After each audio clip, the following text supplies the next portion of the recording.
Hello, everyone, and welcome to Chasing the Puck, episode 12. Good to see you. Hope you had a good week with your team and they've given you all the excitement, the drama, the shenanigans, the malarkey, and been a bit feisty wherever you've been. Obviously, as always, thank you very much for taking the time out on a Monday to listen to us. And obviously, if you're listening to us on demand, greatly appreciated you taking the time where and when you've been listening to us and all the episodes that you've done. Followed us on Facebook, YouTube, Instagram, TikTok, and everywhere. It's really greatly appreciated. So obviously, over the past week, had a couple of questions, a lot of them over the weekend as well. So I was going to go through them. Obviously, as always, you can drop us an email or any direct message with any questions or comment on any of the pages that we do have. Greatly appreciated for all the questions and doing my job for me by giving me your thoughts and analysis of how your team's gone, players have gone. Of course, we are in the middle of putting people through the player of the month for November. We just released the netminder of the month and this afternoon, and tomorrow will be defenseman, forward, and then coach. And then the plan is at some point Friday to give you the announcement, see who you guys have picked. So far, it's been a really big shout for Ryan Bednard from the Nottingham Panthers, Ben Bounds, Taz Berman, who's come in, done a great job for the last couple of games for the Devils in the circumstances. Steelers' new netminder is getting quite a few of the votes, and obviously I think most of that is not from Steelers fans. A lot of that is from other clubs that want him to win netminder of the month to put me into an inevitable position of obviously announcing that one. So that's the thing.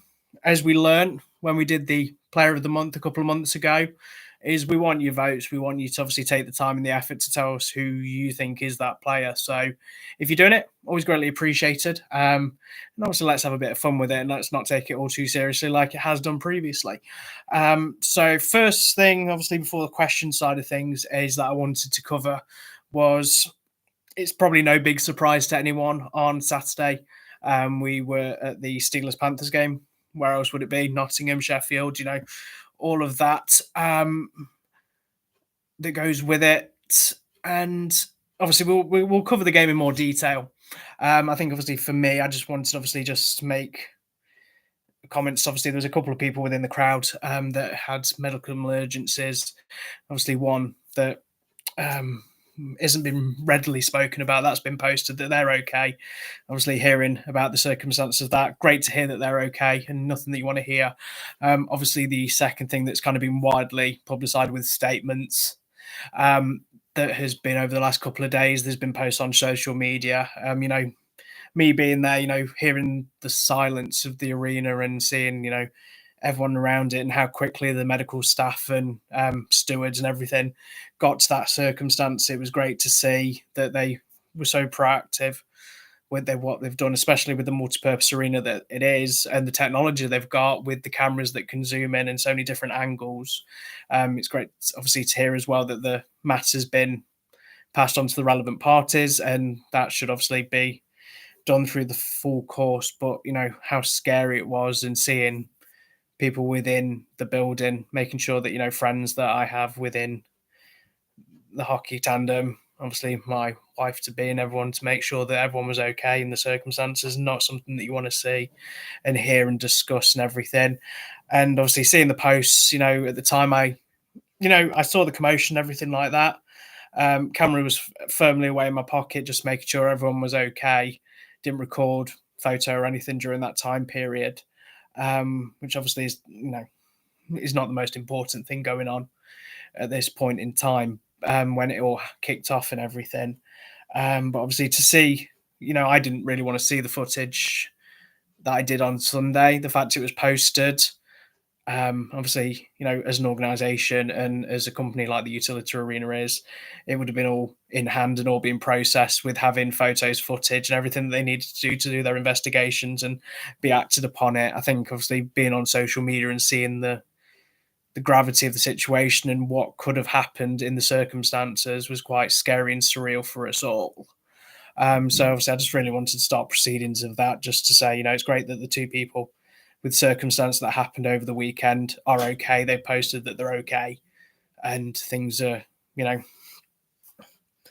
being dealt with in such a correct and proper way. and obviously the club to be as quickly and proactive as they did to release a statement to obviously underline everything that things have been done and appreciate that what needed to be done was being dealt with as quickly as functionally as possible. Obviously, being in a circumstance with games going on, they obviously need to put something out there because, as the world of social media is, there is always going to be that kind of quarter conversation and speaking points about game performance, but also the insides and outside of hockey. And unfortunately, that kind of reared its head on Saturday, but it kind of got nipped in the bud Sunday afternoon. In the sense that everyone was okay and it was being dealt with accordingly. So it was great to obviously come into Monday knowing that obviously that kind of wasn't at the forefront of other minds, but other points of conversation were questions passed about the Sheffield Steelers, so they will be answered forthcoming. I think it's fair to really start off with a team that obviously really good weekend. Luck of the dice, the draw, that Viva Viva Las Vegas, 4 point weekend.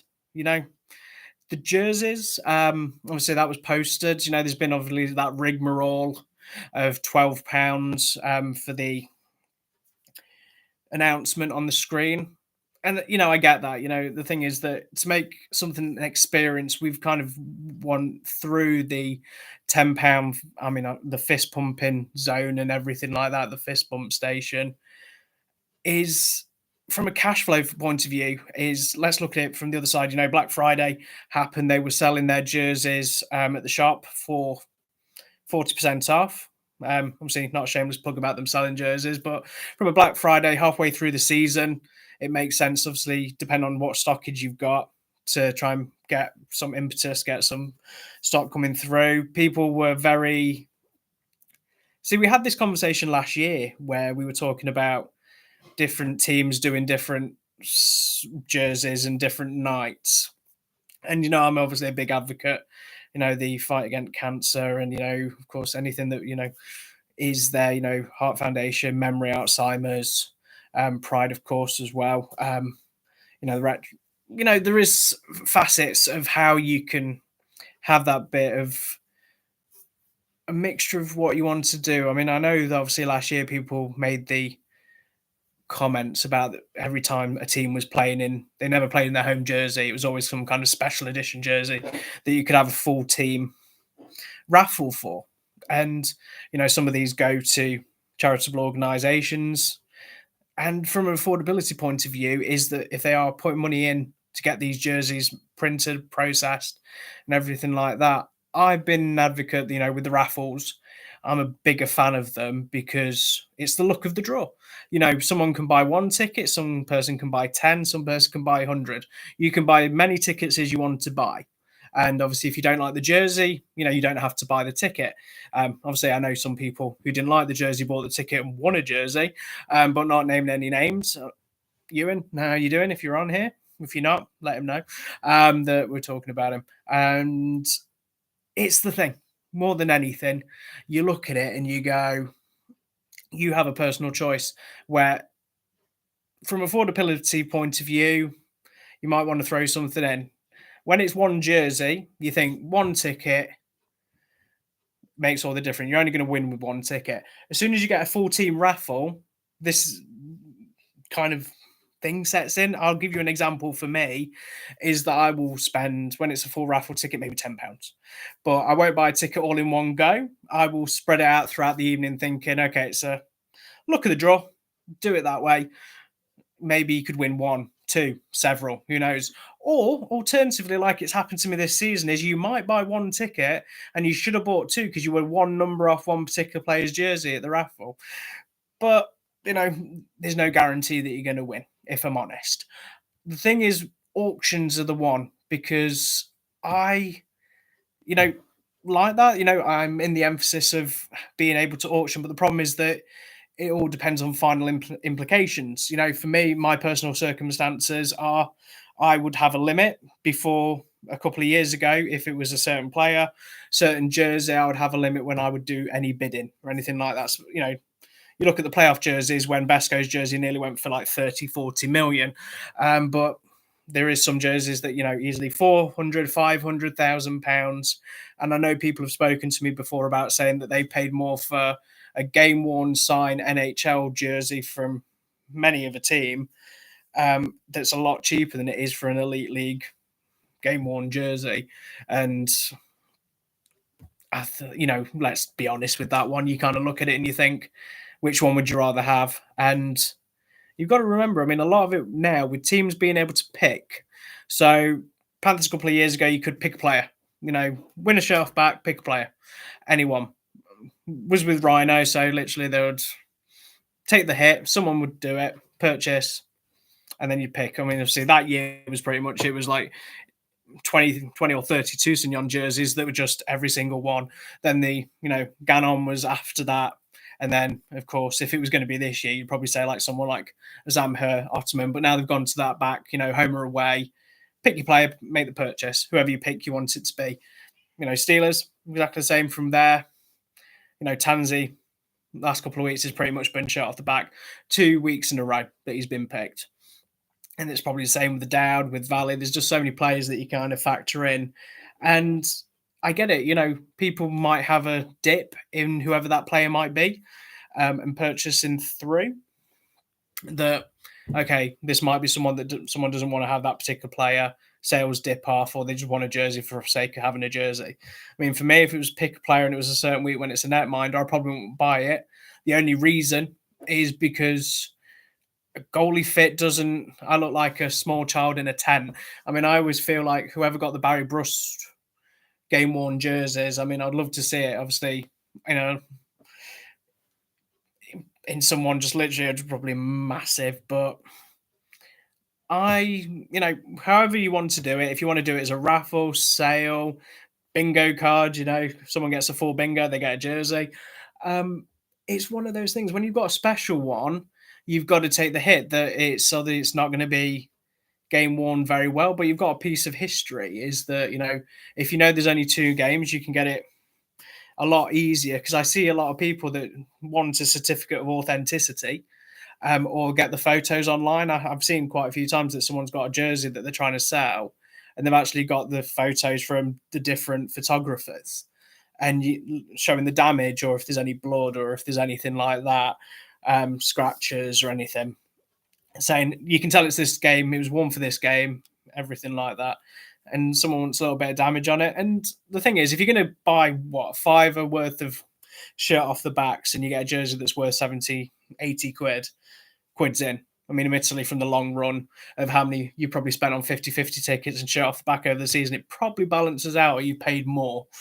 But, I know a lot of people are in the position of, what's a Vegas night? What's a Class Vegas event? It's something new, roulette tables, get gambling at the forefront of the mind. I know it's a strange one. But looking at it, 4-point weekend. Clan, really great performance. Probably disappointed that they took the 3-0 lead. And the argument is, should have that 5-minute power play, should they have done a little bit more? Could they have functioned in and just made that game a little bit of a goner? Keith obviously does his timeout, and the game, if we're honest, looking at it, their fight back was actually pretty decent. And to be fair, you've got to look at a team of the caliber of the Belfast Giants that are going to be a team that, aren't going to rest on the laurels. I mean, I was looking at one point, I was thinking I'm going to get the 5 past and a shutout in the same night on a Friday for the bingo card. Didn't, but I mean, I got the 5 past, but we were checking if there was a goalie pool before we did it. But it's one of those things, Clan were knocked a little bit earlier in the season. The home of the fan base Meltdown was kind of brought upon there, and that title was kind of built towards them from the last season. This season, they've kind of just been very mellowed out for the most part when the bingo card's been out, and kind of been on their best behaviour. The fans have been great. I mean, not that I'm just building this rapport now because I'm going there Friday, Saturday for the next rink tour and being on best behaviour so they don't remember of all the clan-based meltdowns that I did. But they've had a really good weekend, really, really impressed. Fife, we're going to cover them a little bit later as well. And they're Dundee for the Scottish teams. But Corey, a couple of players are missing. I know a lot of people are waiting for signing news and have been posting at 7 o'clock, expecting signing news, and it's becoming a little bit of a game now. What's going to be announced at that time? Ticket sales, a player announcement. There's a lot of people posting in the know, thinking that DeLuca was going to be a signing for Clan, but he's been announced elsewhere. Hearing the name Matt Berry as well on social media, and let's move in. Going obviously, what are the chances of him going and playing with Morgan, who originally signed him and plays that particular way, falling through the lines that he has. But Clan are probably in a really good position. Lucas Bryan playing well. Bound has been a really good tandem for them this season. They've been playing really, really well. If someone looked at it, they would probably said, well, Friday was going to be a missing piece. But with the Challenge Cup, the teams that they've had to play again and again and again, it was actually really good. I know a lot of people were kind of a bit umming and ahhing about the tail of the tape that they did, where the last visits of Clan, last times playing Clan Belfast, have just been, it's not really a selling point, but it's honesty. It's not going to be great, but you can't really sugarcoat it. A lot of these teams that post these things from 1990 or 2000 old clips and saying, can you remember when we beat this team 8-0, 9-0? Is you've got to do stuff a little bit closer to home. Memory lane is great. But if you've not beaten a team in such a long period of time, you've got limited access into what you've got. So footage wise, do what you can sell. And if you can, absolutely perfect. But you've got an IP that you've got to try and pass on to the best of your ability. And to do that, you kind of have to look at it and go, this is the hand that's been dealt with us. Let's see what we can do and take it from there. So Clan, really good. High rollers, great weekend. Happy for them for the most part, played really, really well, started it up. And let's see where they're going now with Corey, because, earlier parts of the season, there was kind of a little bit of an unbridled question of how they would react and how that would process take shape. And, for the lot part, they've done really, really, really well. And you think about it and you look at it and you go, they're probably a team now with the teams that are around them that are making decisions and not playing the well that they want to be. Because if you look at the table the way it is now, they're probably thinking if they can just push results a little bit there is probably that top 8 finish that they can kind of do. And if they can do it, it'd be absolutely ideal, perfect for them to do so. But still early days, obviously my predictions, I feel like I'm just going to wait 2 weeks until all the playoffs have been decided to go, yeah, now I'll give my predictions. But it's still hard to tell, really, because, once it's shut, the transfer deadline, the signing and incorporation, that. I know Christmas and New Year, and there's a lot of injuries that are every team, forms kind of dip, players are injured, not seeing the best out of all teams at the moment. Once I think everything's locked in, everyone's happy with their teams and they've had enough time in it, no one's going to lose a title in December. Might look a little bit bad for a couple of teams now, but there can be a soon ascendancy, run of form that kind of just hits in place. Once they do, it'll be interesting to see. You don't want to start too early. You don't want to start too late. You just want to find that perfect time of finding form and generating results. And speaking of team that are probably wanting results at the moment is probably the Manchester Storm. Looking at their weekend, looking at the teams and the circumstances. If you look at Saturday, Devils, for their credit, I will say the fact that Carruth got injured, Bounds got the knock when he did at the Continental Cup, to go out and find someone like Taz Berman that can come in that, really has done well performance-wise, great for Guildford as well. But you kind of look at it is that in a market of finding a netminder that's hardly trained with the group, hardly been around the group, to hit the ground running, perform so well like he has been great. Bounds as well, playing, even if it was a knock or anything like that, the netminder tandem's just kind of been in a position where you look at it and you think, okay, how best can this be dealt with? But it's a very tough one because you want to hit that form going. It's going to be a really tough one when you're looking at it because making the move, making the change you need to do, depending on the injuries and everything like that. And they've got another Continental Cup coming soon anyway, where they've got to look at it and think, okay, we've got to be savvy, we've got to be clever, what we want to do. Injuries, this is the thing, the fixtures that they had and the way that they played over that season has been mightily impressive so far. It's just a little bit scary to think that they're hitting the form that they are now at a perfect time, but they need to amass as many points as they can because they're in a position where if they do it and go to the Continental Cup on a high, yes, there or thereabouts, they might win it, but it's the after effects and that after value that it comes with it where you're thinking, okay, they've done really, really well, played really, really well, but at what cost? And I'm still an advocate to think that, it's going to be Belfast, Cardiff, or Steelers. It's going to be a three-horse race.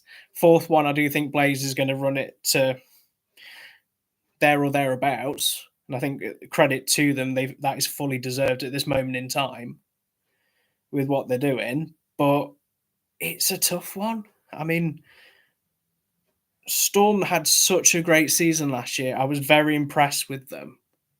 And now it just seems, the recruitment, Matt Ginn goes for the reasons and goes back. Coach of the year for what he did on a budget to find the right players. And don't get me wrong, I feel like there is a lot of good talent at Storm. It just doesn't seem to be clicking, if I'm honest. And, I know they do a lot of their shows now, the Storm Report and everything like that. And it must be really difficult for them to, when a team's in a slump like that, to try and find positives and try and bring things to the table to excite fans and get viewership where it comes through. Because obviously, when a team is doing well, everything kind of falls into place. Everyone's kind of can be acceptable of anything and be in such a position where the automatic high of winning and good performances and everything like that. But when teams aren't doing so well, there's always a small minority that have that kind of thought process. That conversation is asking for the coach's head, asking for players to leave without obviously looking at the implications of the import list, looking what's out there and also the level of Brits that they've got. It's a really great rink. Play to those strengths that they do. You think week in, week out, having those tests that they do. I know Storm have people within the organisation as well that deal with kind of physical, mental aspects of the game. And it's a tough one because when results aren't going your way and you look at it in such a way where you're thinking, where's that next win going to come from? And, to be fair, on the Sunday, there was a reaction against Coventry. Really, you don't want to be conceding 6 goals, especially when you've conceded so many on Saturday and getting shut out in your own barn. Absolutely fully understand it, but a bit of a pushback against Coventry to make it obviously a close game against Coventry like they did is something that's realizes an ideal situation where it's a step in the right direction. You want points on the board, but these things will come. Teams are. It's difficult from week to week. You see the players suffering, the coaches trying to look for the positives, and the fans. Some have, taken their stride, have something to be upset about by a hit, fight officials or players critiquing and layer of optimism, but also a layer of disillusion, everything like that. And then obviously the small minority gets the pitchforks out and then decides to be an unruly mob. So there is always that factor that you kind of got to take into consideration. But you've got to look at teams that are on a stretch of not winning. Look Look at Panthers. They went from a weekend where they got a 4 point weekend, 0 point weekend, 4 point weekend. It's finding that consistency. Storm, I think once they start getting the results that they do, there's going to be a position where there's going to be a chop and change where I think they'll get a run of games, which they did. Got to look at it as well, the turn of the tide when they can do it and be in such a good position where one result, one hits in really, really well. They've got teams around them they can take points off. The way the fixtures look, they've got a catchment area of fixtures that they'll start racking up points. Confidence builds, good week of training, good weeks of preparation. Games coming thick and fast with the coach to get the systems and implement everything in the way, get bodies back in the building as well as fit and playing on the ice. And then I feel like they'll have a really good 2025 and be in a positive outlook and a mindset. And obviously, for a team like that, that's what you need. Fife as well. They've been last couple of weeks, they get the overtime win against Belfast. This week, they get a win that a lot of people were probably looking at it as, yes, who they were playing were in a bit of a slump as well, but normal service would be resumed. And credit to them, they played a really good game. They played and performed well. Probably a sad thing of how many was in attendance during that game, and it's tough to get up and go, especially against a team that you'd be facing on a Sunday night. It's getting cold, it's getting dark, it's getting damp. But they missed a show, and that's what teams want to do. The teams that aren't performing at the moment, I think this is what we're finding at the moment. There was a couple of teams last year that could just, regardless, were just racking up the points, were getting the win a little bit at a canter and one-sided. Now there's a lot of bit of to and throwing punches backwards and forwards where teams are performing one week and you think, okay, they're going to make the step up and step on. Stars is probably a really good example of a team that, is nursing a lot of injuries that have played really, really well and performed very well the last couple of weeks. And then injuries take their toll. You're short of bodies, you're short of opportunities, and then you drop points. And then people say, well, it's a level of inconsistency. It's not. It's just that how tough it must be with 3 lines when you're going from 4 lines, having your productive, most popular goal scorer as a really good D-man and everything like that, not playing over a couple of weeks. It changes and interrupts your systems. And depending on who you play in, it becomes a position where look at the draw, who takes a penalty where and when, and the game's momentum. Home crowd is a factor. If it's away, depending as well. There's just so many mitigating factors at the moment where a lot of teams is that there isn't a run and rinder. There isn't a team that has performed in such a way that they've just took the league by storm, or still the Challenge Cup, because we're still in that stage of still playing Challenge Cup games. I think that'll finish soon, where there's not an out and out, this is the team to beat. This is like the crown jewel. This is the crowning team that is going to be champions elect at this moment in time. I can't name it. I can't call it. There's some really good teams performing, but it's in a position where you've got to look at it.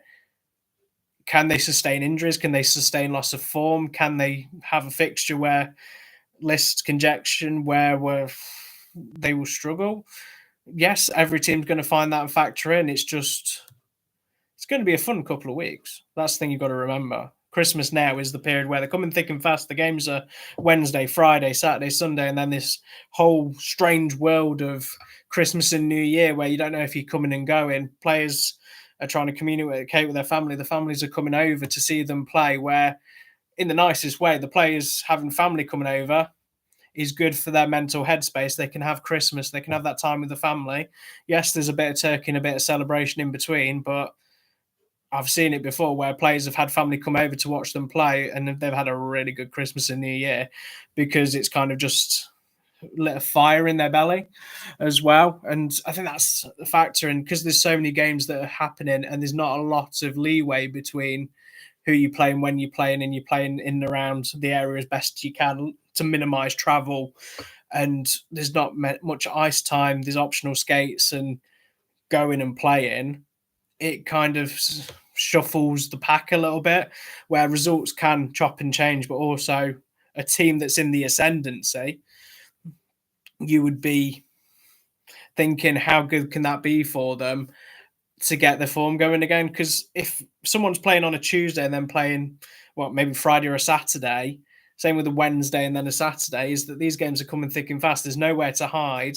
The attendances are going to shoot up. Everyone's going to be in a festive mood to want to see the teams win. And we've seen it before where some people have a really good Christmas, or other times people just kind of don't hit the heights that they wanted to, and then it's a hard road to recovery for 2025 to try and get that form back when two or three teams are there picking up the points and turning the screw.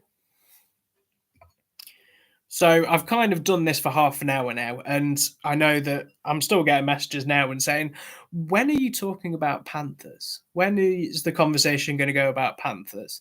So I appreciate all the messages that everyone's been saying, everything like that. So as you've been waiting, kindly enough, I will make that conversation now. So for me, I had a sinking suspicion because I know we've spoken about this before, is the kind of script. I always say about the script is that sometimes when you make things, make memes, make graphics, make videos, is there's certain things that kind of fall into place like a glove. And the fact is, this is a streak. Let's not beat around the bush here. Is that Steelers had Panthers number 21 times in a row. I don't know if that's ever going to be topped. I don't know if that's going to be beaten. I don't think a team in our lifetime might have that ascendancy against one particular team over different incarnations over that period of time without taking points or taking a mix and match where someone has a bad evening and the points are shared or someone gets a fluky lucky win. But for me, obviously, if you're a wrestling fan like I am, is that the Undertaker streak ended in game 22.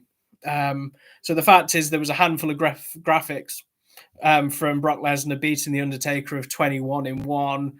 Obviously, there's the match itself, and so many little areas that you could kind of use for graphics that I've fully taken advantage of, and I did. This is the thing that Panthers fans are going to be ecstatic because that's kind of the monkey off the back. The performances, I mean, the last, pretty much one of the last times that Panthers won against the Steelers, Sam Hurst scored. And then obviously we're now back. The return of Sam Hurst being one of the people to score in a win. Everyone remembers the Boxing Day and him, celebrating and scoring and people sticking the middle finger up at him. Luckily, there wasn't any of that this week, which was nice. But you're kind of in a position where, is it good? Is it great that they have taken so long to get the result? Is it something that they will now look upon and say, it's done? Look, we've done it now. We've got the win. When they come to Nottingham, we go back to Sheffield. That conversation's not going to be there anymore. Is that every time Panthers played Steelers, I mean, the streak is that kind of thing, is that, to be fair, you got to credit the Steelers fans with the way the team had with the injuries, the performances, and that. I would say that it was really difficult to actually find a Steelers fan that was 100% confident going into that game that the streak was going to continue. And I know the old adage, the old jokes, the easiest place to be is in hockey is having a 2-goal deficit against the Panthers for a Steelers fan going into the third period. And, Panthers fans lapped it up. They loved every minute of it. They were noisy for the most part in the utilita. And, if you haven't, you've already, there is the videos on social media that Panthers did post that the fans all waited by the railings to applaud and wait for the players to go back onto the coach. And obviously, distant-wise is a factor, of course, because Sheffield and Nottingham isn't that close. Is that close, of course. I should know that by now, how often I travel there. But, credit to them. They didn't just obviously go and disappear into the night, drive home, have a drink, and toast the evening. They waited and give that players, that extra layer of respect and time and effort that they did for the players to come out and get a reaction of applause. Obviously, I understand on social media some people were critiquing that and thinking, is that there? That's the thing, is that, you look at it from a team point of view. is, yeah, they probably didn't want to get it to a situation it was that such a high number. But looking at it, you think, okay, they've done it. There wasn't a big song and dance from the organisation and the team that it was done and it was broken, the streak was done.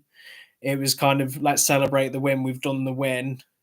And the fans kind of did it as well, kind of had that kind of Undertaker vibe, definitely.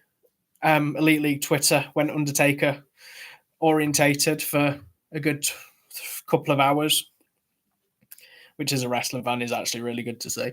But from a performance point of view, Steelers was good in places. The new netminder that they've got in, some really good saves. I think obviously once they get to know him a little bit better, I feel like the rebounds that he's dishing out and giving out, the second opportunities for forwards, once they kind of get a feel and everything, he gets more settled in the door. I think that's going to nip in the bud quite quickly. Any opportunities secondary that's coming through towards him. But let's not take anything away from Panthers. They played a really good game. They kind of had a stratagem. They did everything that they needed to do, and they were impressive as well. And that kind of leads them into Sunday. I'll be honest with you, all day Sunday, I kept saying to anyone who'd listen, really, was the most Panthers thing that they could do is to win on Saturday, do so well, and then get shut out at home against Dundee on Teddy Bear Toss night and lose. I was wrong. This is the thing. I'm going to take my full ownership on that. Is that I kept saying that is that Panthers being Panthers, they would be shut out at home and then lose against the Stars, and they didn't. Really good performance. I know Sam has now been accredited that opening goal. Hell of a lot of teddies. A lot of that. Every team that's going to have the teddy bear toss, absolutely amazing what they do, and the speed that the players from both sides, officials, volunteers, get them in the van and get them to the little kiddies is perfect. All around the country and the games that will be done.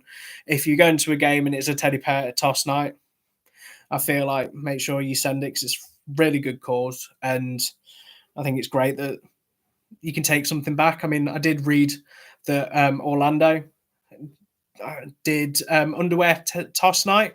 I mean, I had to check on this before we were on here. Is that it's an underwear toss, but it's brand new underwear. It's not, and obviously I'd check it's pants. Obviously, the US is different with their pants and underwear and everything like that. It was definitely underwear, new underwear. Throw them on the ice when there's a goal. Different charity organisation, really good. Don't know if that's going to hit in the UK, if anything about underpants, but if they did, I'm sure some people will parody it if they did have that opportunity. But all in all, really good. Really good weekend for them. 4-point weekend. I think it's very rare to see Panthers have a 4-point weekend. And I think obviously a lot of people are asking on social media, 4-point weekend, but when was 2 4-point weekends in a row?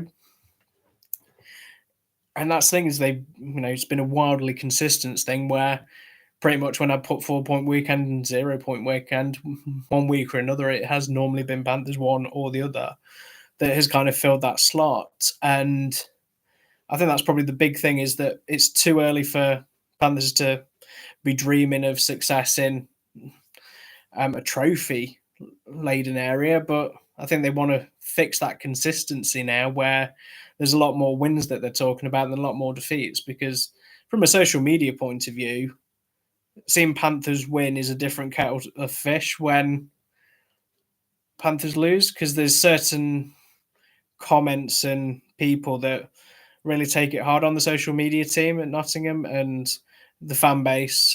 People are just tagging their sisters or shouting from the rooftops their coaching prowess because they played Eastside Hockey Manager or NHL 25 of what they need to do, who needs to be sacked, who needs to be thrown away and goes to another country and removed from the team. We get it a lot. And I think that's the thing is that the scariest thing is that the success that Panthers have been lacking since, I mean, take it if you want to there, but obviously the Elite Series isn't exactly something that, I'm going to say it because it was obviously the last trophy really in some area of competitive fixtures, and very different teams that were played, mixture of people, time that they played it. But a lot of people kind of thought Tim Wallace was going to win that, build upon a player with Doucette that did, and build a team to kind of compete that season. And then since they did that, the team's kind of just gone through so many different changes, thought processes, different people in the building, different ethos, different kind of players, and a lot of players not returning. And obviously, I know there's mitigating circumstances, but there's been some people that have wanted to stay for the Panthers and do a continual 1 or 2 years. And then there's been factors that are out beyond their control where they've not been able to. And I think that's one of the things that you kind of take away. Keith as well, Pete Russell as well. A lot of the teams are keeping people together, keeping those groups together, so they know the area, they know the systems, they know the fan base, they know the expectations, they know the league, and it's kind of less that you need to deal with and incorporate, which in turn puts them first couple of months trying to get a feel, trying to get used to the league, and that's where results can go wildly inconsistent. But on the other hand, let's not beat around the bush and say, well, you can look at the other side of the coin and say Coventry Blaze have brought some people back, but they brought youth in, first time pros, people that played in other countries that have not experienced this league.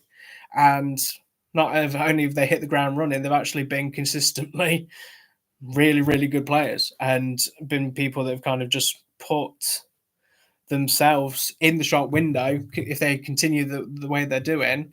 Really terrible thing to say because obviously people want to keep these people and have a consistent base, but they've got a coach that people are probably looking at, well, if that's him 1 year with a limited budget, what could he do it with a bigger fan base, bigger budget, and a bigger couple of years? If Coventry haven't got him signed down for multiple years and obviously gave him the opportunity and gave them the chance, I would love to see him there for 3 or 4 years, building something to kind of hit the crescendo of getting some kind of trophy through the door, especially when people were kind of dismissive near the end of obviously the attendances, the way the games were being played at Blaze, and people basically saying that there was probably an opportunity for them to drop down a division if it continued on the path that they were doing. Now that week in, week out, we're talking about them in such a positive light and they're doing so well, is actually really good to see. And, players are performing at a consistent basis where that's what you want to see from them. And if they're doing it, absolutely perfect, absolutely brilliant. And this is where the tough's going to come through now is that, they haven't got there because they're just being something that they're not. They're actually there because they have proven that they can do it. Defensively, offensively, they've been top of the tree for large parts of the games in the Challenge Cup in the league, and it's been really good watching them live. The last couple of games that I have seen them live, and I think that's going to continue. I don't feel like something's going to drop off or change, especially over Christmas and New Year. Obviously, I have said this, so if any Blaze fans are listening and it does happen, don't at me. It's not my fault. I just think that obviously that's my prediction with how they play and the positivity in the group and the mindset that they've got, and they've got some killer moustaches. So all good. And you look at it and you think of all the teams now. So of course you look at it and you go, okay, we're now in December. When does the league table kind of look at it as a position of, okay, this is the time we look at it and think, okay. So as we stand right now today, so 10th, 5 Flyers. Great performance on Saturday. They've got the win, 6 points at the moment as well. They've obviously got 2 wins in the season. They've lost. This is just league standings. That is an area, where they've done, the overtime loss as well, including it. So out of 15 games, pretty much, they've obviously won 2, and then they've lost 13, depending regulation or anything like that. You look at that and you think, okay, where they're going to get the results from, they need to start picking up results against the teams that are around them. Admittedly, really good performance against the Steelers. fully deserving of that second win on that they did. Storm have only won 4. They've lost 10, but they haven't got the overtime win and they haven't got the overtime loss. So they're getting that lost in regulation, which is obviously problem is depending on how quickly and close games. But then you look at the other factors as well, and you think, okay, they're losing 6-0 at home against the Cardiff team. Cardiff, spoiler, are at the top of the league. Very different level there. But I think you want a little bit more fight back as well. You let go and dropping the gloves with Gawley. That he did on Saturday is good to see. Obviously, push back. Storm is that kind of team that will go swinging. They will drop the hits that they do. So I'm going to be careful that I say that because obviously a couple of weeks ago we spoke about having nearly 2 hours of penalty minutes.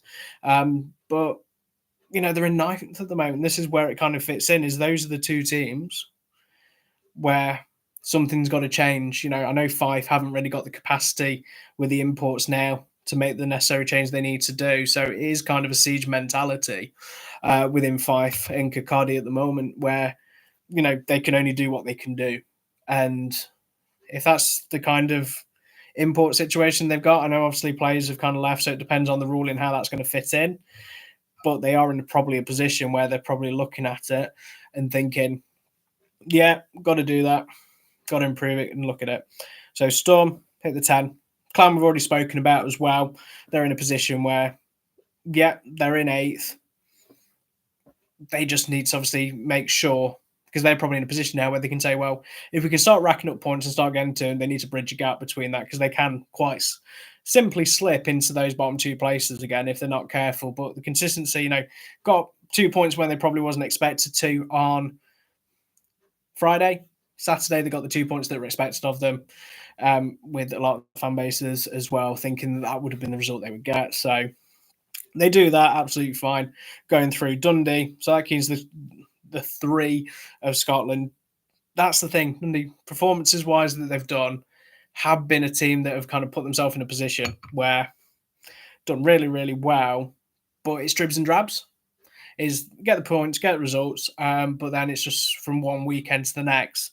Obviously, we said about the mitigating factors of having injuries as well. I think once they get the bodies back in the door, I can easily see them getting onto the higher edges where they currently are now. Nottingham in 6, some really good weekends. Performance in the Challenge Cup, kind of there or thereabouts anyway, in their group attachment of what they'll need to do, depending on pick your poison, who you want to pick in the semi-final side of stuff with between Steelers and the Giants. And of course, the buy-in side of stuff kind of factors into that. But, they've had a really good couple of weekends. I feel like, in that mind situation, Ryan, doing really well. One of the forefront runners as well for Netminder of the Month, which I feel is ironic because he got the spearing call and ejected from the game in November. So that'll be an interesting one. Never had someone win and get spearing in the same month. We'll see.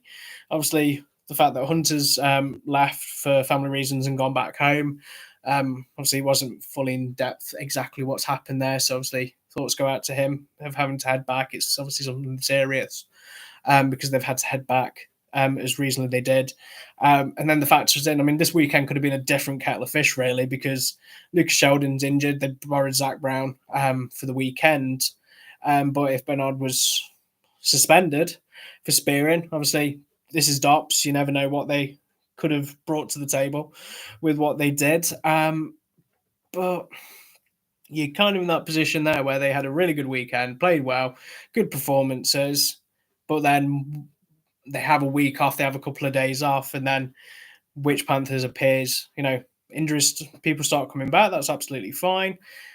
But it's that level of consistency. And then one thing that I've always said is that when things are going good in Nottingham, the fan base and everything's there and kind of on dial and the noise is good. But if they start getting frustrated and the results aren't going the way they think they should go against a team that they shouldn't, that's when things kind of factor in and fall in as well. So that's kind of a tough one.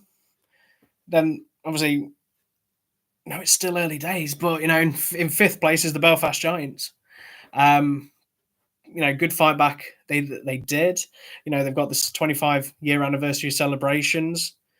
It's a team that I've not had much chance to have a look at this season, if I'm honest. And hearing good things about them, absolutely fine. Would love to get to a game. The only time I've kind of seen them play is against Panthers and against Steelers. So they'll be there. They've got enough quality, enough players to do it. They played relatively well. The switching that they've got with the netminders, the tandem that they've got, but there's kind of some games where they just they lose their heads. There's a lot of ejections or there's a lot of bans or anything like that, and it's not ideal that they're kind of losing their top players for silly discretions and silly decisions, either for the game or if they're getting banned or if they're getting fined and then become the repeat offenders list. But they're going to be in the one of the top three. That's not beat around the brush for them. But I think just at this moment in time, they've got to just, get a couple of wins under the belts. Some reason they've got to try and get this knockout Nottingham side of things out the way, because Nottingham seem the last couple of times that they played them seem to have their number. And we'll go into a team, obviously the Devils, that have that kind of situation when they go to Nottingham, struggle against them, which is odd that, home games, absolutely fine, do really, really well. But there's just something, as soon as they hit the A52 and they see the silos for the electricity, silos on the way for the power station, everything goes to pot and everything goes to Pete Tong. Admittedly, obviously, Devils with the travelling kind of makes a factor into that as well. But it's a strange one. Third place, Guildford Flames, they've been going about their business quite quietly at the moment. They've just been plugging results, bringing Sam Jones in. Really inspired decision, a really great defenseman as well, coming in, finding someone, for being in Romania, last year treble winning Steeler, to come in so late and being able to slot in as a Brit and keep him happy, keep him good. A couple of years, he'll be good for you. And that's the testament, obviously, for someone to bring someone of that caliber in as quickly as possible, to plug a gap, make a change. And, they're not quite in mind the gap territory yet like they have been previously, but they're probably in a good place right now. Form's hitting, but they're not being talked about. I think that's probably maybe a crime for me as well, because they've kind of just been there in and around where they need to be, getting results. And earlier in the season, a lot of people were like saying, "Okay, this is not looking good." They've the first team to make the necessary changes. They've got injuries to the top players that they brought in, but consistently they've been good. And when you've got something like that, where good things are happening, no one's talking about you, it's a tough one. You'd much rather people not talking about you because you're doing so badly. But we'll see where they go to and how obviously that changes down the line. Coventry we've covered as well. I mean, briefly when we were talking about it, but Cardiff, we've spoken about them as well. Scoring in bunches, playing really, really well. Another good night. Teddy Beartails didn't get shut out. Netminder situation caused concern. The D situation, we need to get players back in the door, building. Playing Nottingham on Saturday. We all know where that's come from. Obviously, keep this little bit where I say that they always lose in Nottingham, and then obviously we'll transpose to that on Monday, where they've won and done really, really well against them.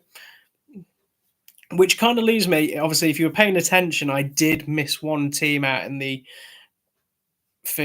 league table at the moment, and obviously it's probably one to end, because obviously the questions that we had were all about the different teams, of how well they've been playing, and basically it was what your thoughts are about this team, that team, and how well do you think they're doing so far over Christmas and everything. So it was good we got to cover all them, but if you take away the Panthers, they were one of the top teams that were asked for, and they were closely followed by the Sheffield Steelers. They have everyone was asking about what my thoughts about their weekends, because obviously for me, it's been very rare. I had this run pretty much where I never saw Steelers lose, and that was something that's kind of fell on to through the CHL, and now the CHL's gone, and it's a strange one really, because you've kind of been so used to seeing a team that's been performing so well, and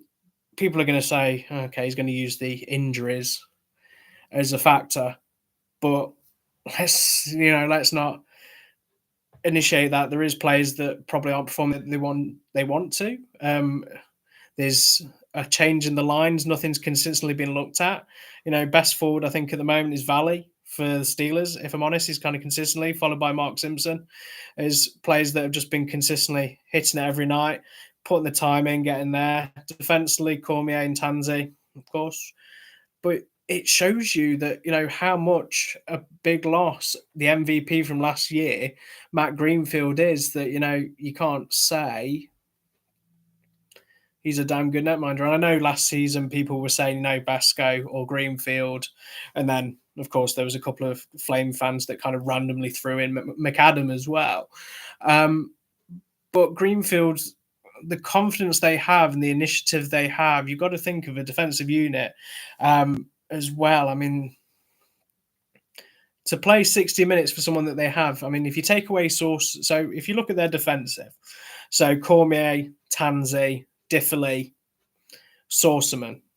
Obviously, you've got the new ones that have come in, Hutala, Gimond, and obviously Vanio.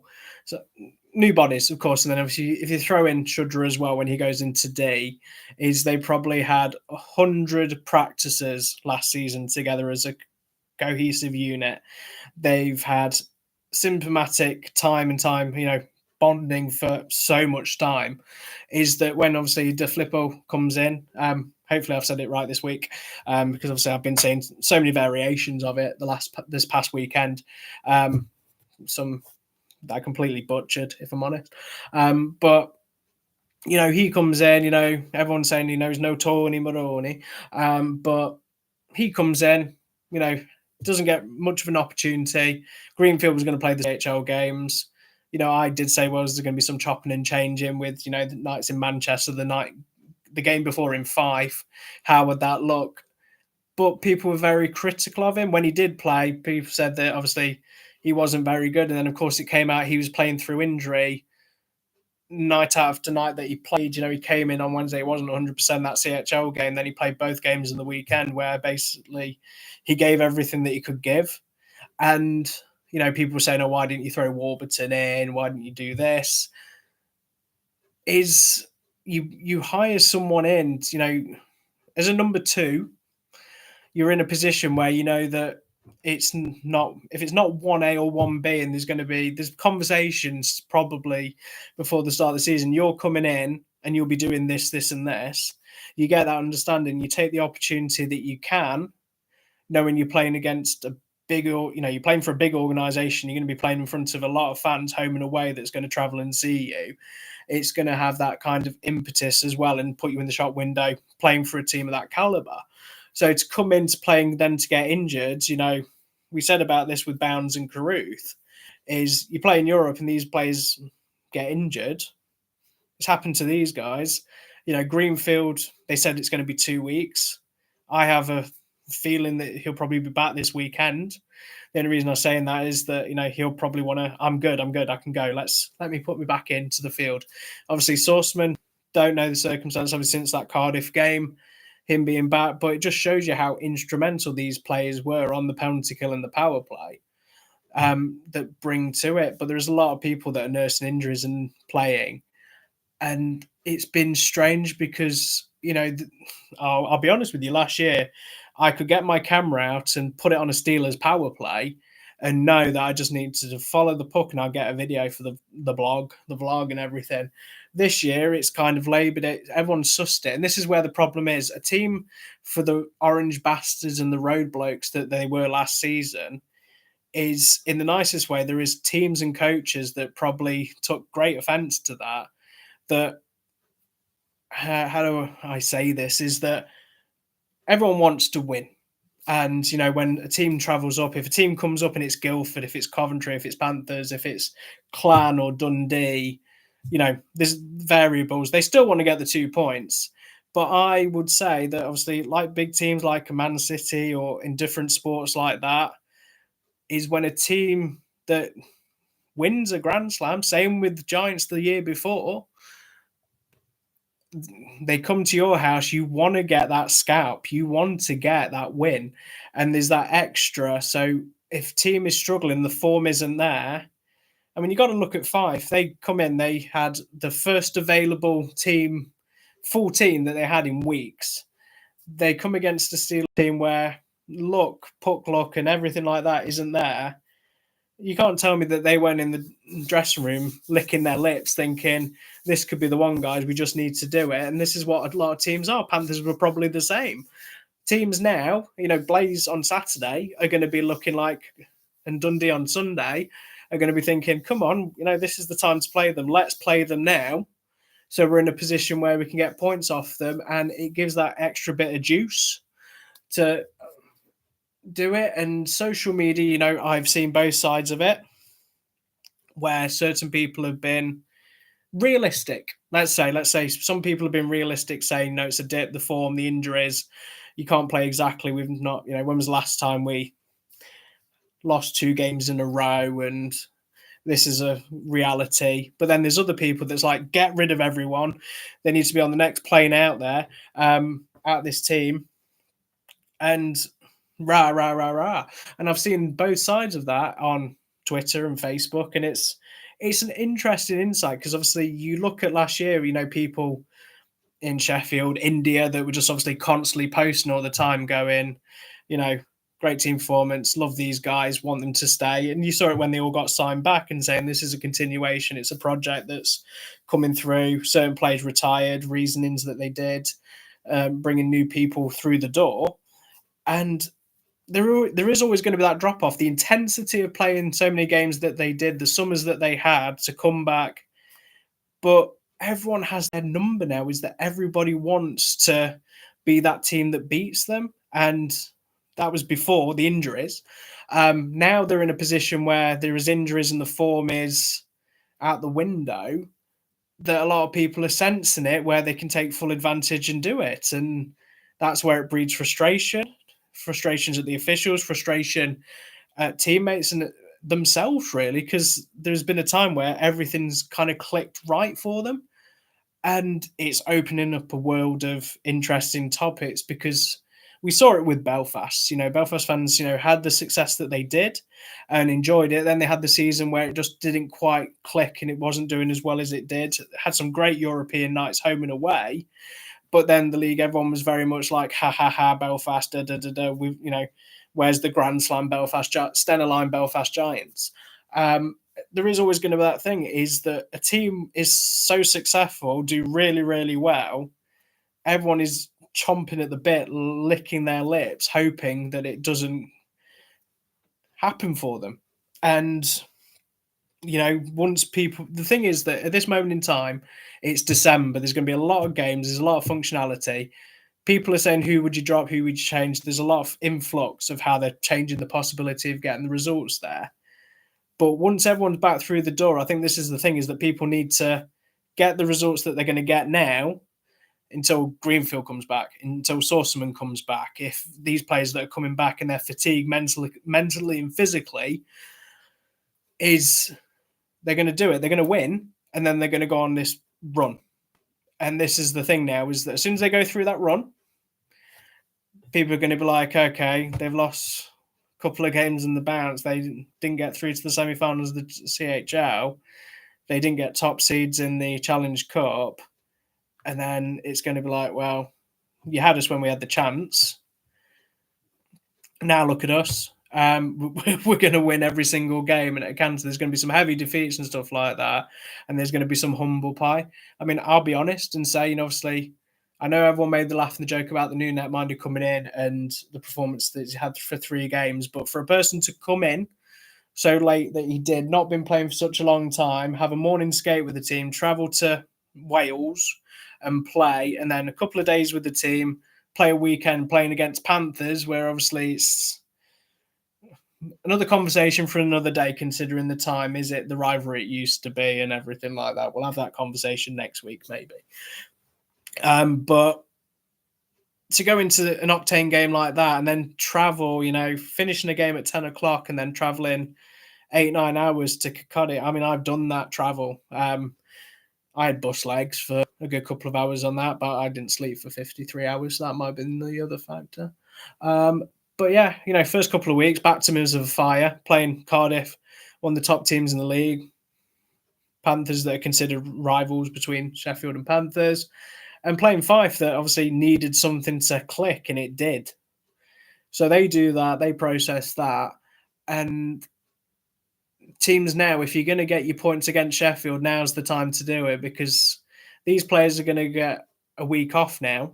They're going to play Saturday, Sunday, of course, but they're going to have a week of where they're going to be managed, maintained. The bodies are going to get repaired, looked at, process. Anyone who's got an injury, like Watlin's a good example.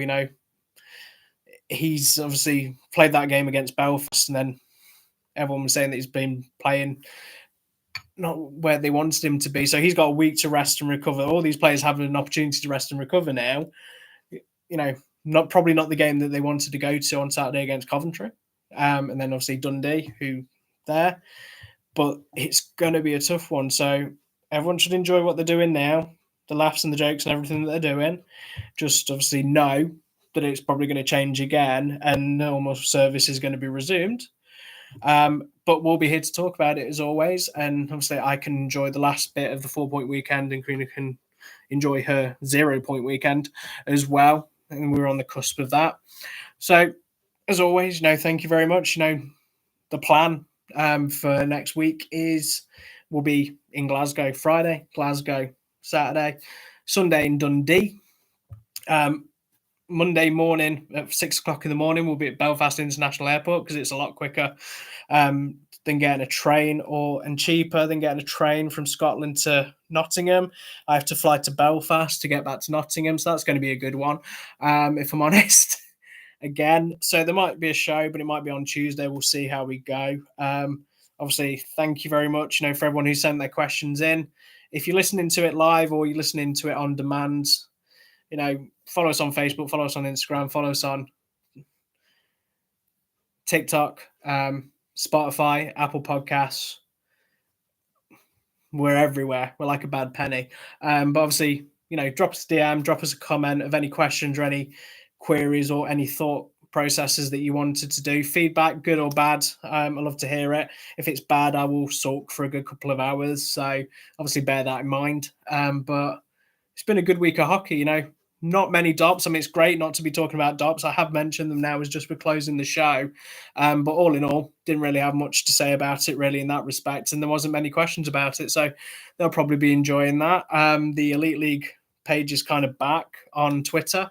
Obviously, after that went away, I think it's obviously the date of birth side of thing that certain pages have that you have to prove that you're over 13 that people have had previously as an issue when they're having a personal business account kind of thing with a business email and stuff. It kind of gets lost in translation. But yeah, drama-wise, little bits of here and there, but we'll keep you on top of it and talk through. Obviously, keep an eye on the player coaches of the month. Get your votes in.